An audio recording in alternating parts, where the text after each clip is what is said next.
안녕하세요 친구들, 저는 변석희 목사라고 해요. 오늘은 예수님의 제자 시몬을 통한 일상 속 가치 찾기, 방향 설정의 가치를 나눠보도록 하겠습니다. 오늘 예수님께서 방황하는 백성을 보고 불쌍하게 여기셨다는 내용이 이렇게 기록되어 있어요.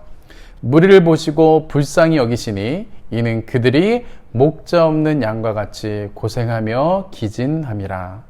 양은 방향 감각이 둔한 동물이라고 해요. 그래서 목자가 인도하지 않으면 길을 잃어버리거나 들짐승에게 공격을 받게 돼요. 그런데 백성들이 마치 목자 없는 양처럼 방향을 잃어버려 방황하고 있다는 뜻이에요. 우리가 잘 알고 있는 사자성어 중에 우왕좌왕이라는 말이 있어요. 올바른 방향을 잡거나 차분한 행동을 취하지 못하고 이리저리 왔다 갔다 한다는 말이에요.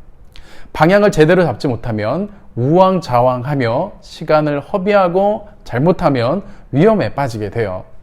그러면 우리가 어떻게 올바른 방향을 설정할 수 있을까요? 예수님의 제자 시몬을 통해서 방향 설정의 가치를 배우겠습니다. 오늘 함께 나눌 인물은 시몬이에요. 예수님의 제자 시몬에 대해서 알려진 일화는 거의 없어요. 하지만 짧고 아주 강렬한 표현이 시몬 앞에 붙어 있어요. 바로 셀롯이라는 표현이에요. 이 뜻은 열심당원이라는 뜻이에요. 그러면 열심당원은 무슨 일을 하는 사람일까요? 예수님 당시 유대인들은 로마의 통치 아래 있었어요.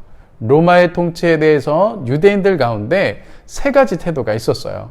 첫 번째는 무관심한 태도였어요. 바리새인들처럼 자신들의 신앙만 공격하지 않는다면 로마의 통치에 대해서 크게 마음 쓰지 않는 태도였어요. 두 번째는 로마에 적극적으로 동조하는 태도였어요. 로마에 복종하고 돕는 사람이에요. 로마 제국을 위해서 세금을 거두는 세리들이 그 대표적인 사람들이었어요. 그리고 세 번째는 로마에 대해서 강경하게 대적하는 태도였어요.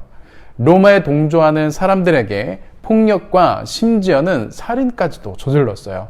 바로 시몬이 그러한 셀롯파 출신이었어요.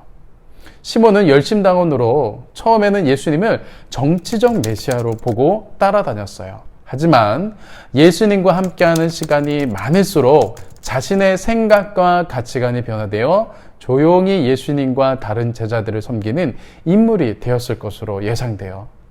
방향 설정은 매우 중요해요. 열심히 가더라도 방향이 틀리면 소용이 없어요. 그러나 천천히 가도 방향만 옳다면 마침내 목표점에 다다를 수 있어요. 방향 설정은 자칫 계획 없이 흘러갈 수 있는 삶을 우리가 어디에서 시작해서 어디로 가야 할지를 명확하게 정리해 주어요. 그것은 우리가 더 나은 미래를 만드는 과정이에요. 그리고 올바른 방향을 설정할 때 현재 부정적이고 낙심되는 환경 속에서도 긍정적인 결과를 만들어내는 힘과 동기가 될 수 있어요. 방향 설정의 가치를 실천하는데 필요한 세 가지가 있어요. 첫 번째는 자신이 향하고 있는 방향을 직시하는 것이에요. 내 계획과 생각이 정말로 올바른 방향으로 가고 있는지 점검해보고 친구와 어른들에게 조언을 구해보아요. 두 번째는 기꺼이 방향을 바꿀 수 있어야 된다는 거예요. 잘못된 고집과 지나친 자존심은 올바른 방향을 가는 길에 방해만 될 뿐이에요. 세 번째는 누구를 바라보고 누구와 시간을 보내는지가 매우 중요해요. 사람은 대개 자기와 함께 시간을 보내고 있는 사람에게 영향을 받아요. 올바른 방향 설정에는 이렇게 올바른 길을 함께 가는 벗이 중요해요. 이 점을 우리가 명심해야 되겠어요. 각자가 옳다고 생각했던 것을 바라볼 때는 방황하게 돼요. 하지만 함께 예수님을 바라보면 생명의 길로만 갈 수 있어요.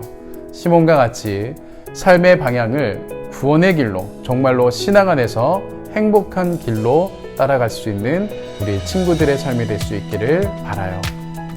하나님, 우리에게 방향 설정의 가치를 알게 해주셔서 감사합니다.